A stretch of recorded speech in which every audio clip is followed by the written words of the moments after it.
study well, Yes. and then go for an interview, crack an interview as a trans woman, and win the life.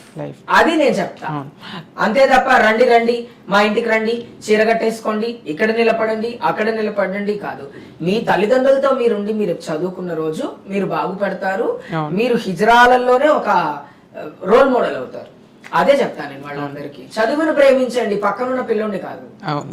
Hormonal imbalance అందరికీ ఉంటది.